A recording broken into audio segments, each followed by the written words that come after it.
Hello, I'm Ryan. Today, we look at Cambodia, a civilization that once built stone cities to reach the heavens, and ask, how did it fall so far? From Angkor to the Khmer Rouge, from colonialism to neo-colonial exploitation. Cambodia's story is one of continuous decline.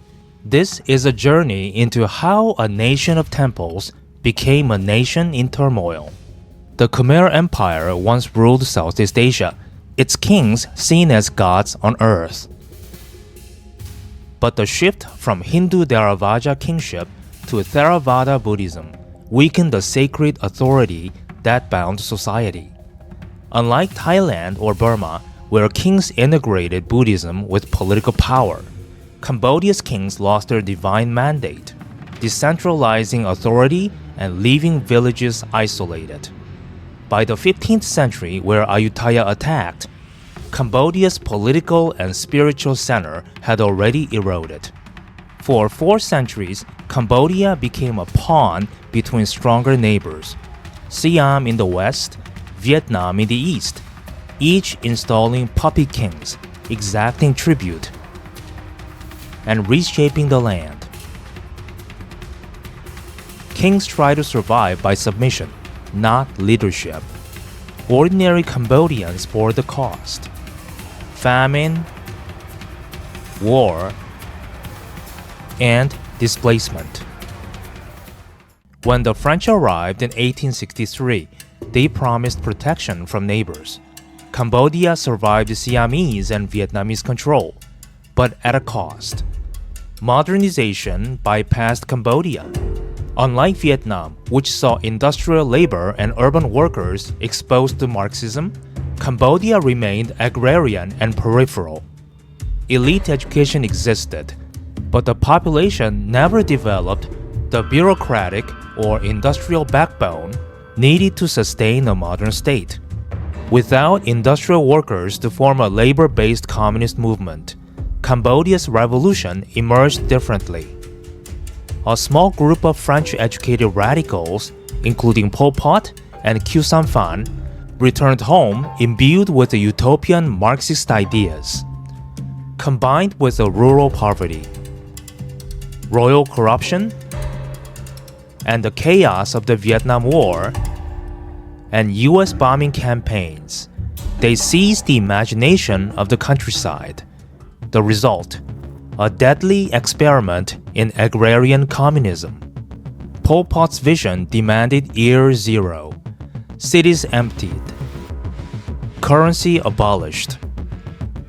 Religion erased.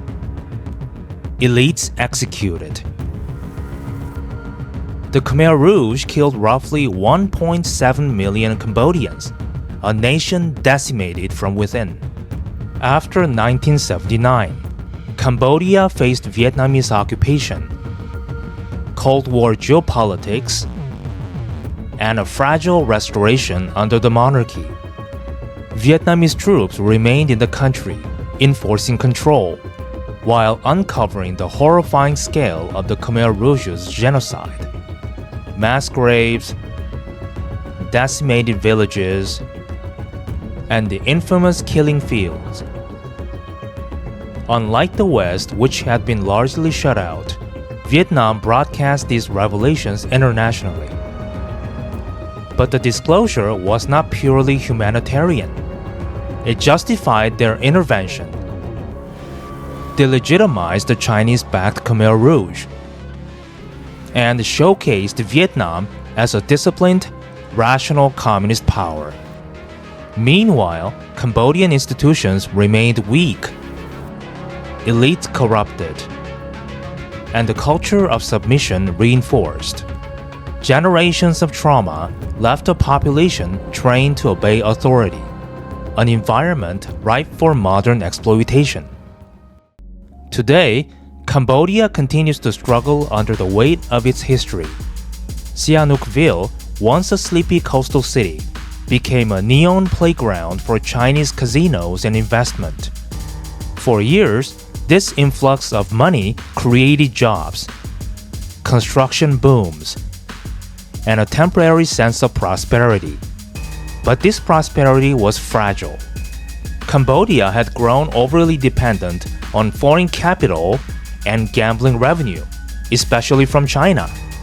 Then came the Chinese government's crackdown on gambling. High rollers stopped coming. Investment slowed.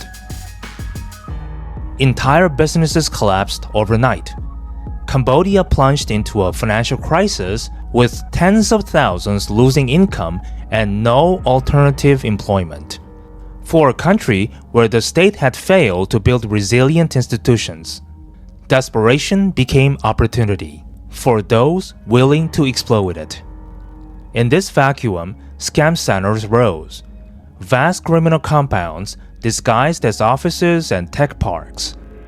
Recruiters promised high-paying jobs to young people from across Asia, from China, Vietnam, Malaysia, and even Africa.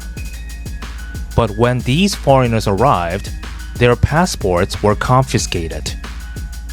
They were beaten, and many were sold from one compound to another. Trapped behind barbed wire, they were forced to run online fraud operations targeting victims around the world. Hundreds of thousands remain imprisoned in these modern-day slave camps, producing a global web of deceit that stretches from Phnom Penh to Seoul, Tokyo, and Los Angeles. What began as reliance on foreign gambling money created a fragile economy. When that money vanished, Cambodia turned desperation into global criminal enterprise. The consequences are felt not just within Cambodia, but across continents. Authority remains unchallenged. Oversight weak.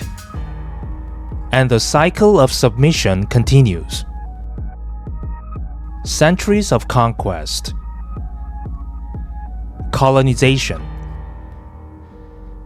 And catastrophe trained Cambodians to obey. It was survival. But survival became a habit. Blind obedience shields corruption, enables crime, and prevents accountability. The tragedy is not only history, it is the present. Cambodia's story is one of repeated collapse and delayed awakening. Its people are not villains, but they too must confront history and demand accountability. Today, Cambodia is a quasi-failed state, comparable to Somalia. This cannot be ignored. The international community must engage, and Cambodia must cooperate to restore institutions, transparency, and order. Otherwise, the country risks becoming uncontrollable. A new Somalia, which will be disastrous not only for neighboring nations like Thailand and Vietnam, but for countries thousands of miles away. The nation cannot heal by denial. It can only rebuild by truth. Thank you for watching. I'm Ryan, and this was a journey into Cambodia's past, present, and the urgent lessons for its future.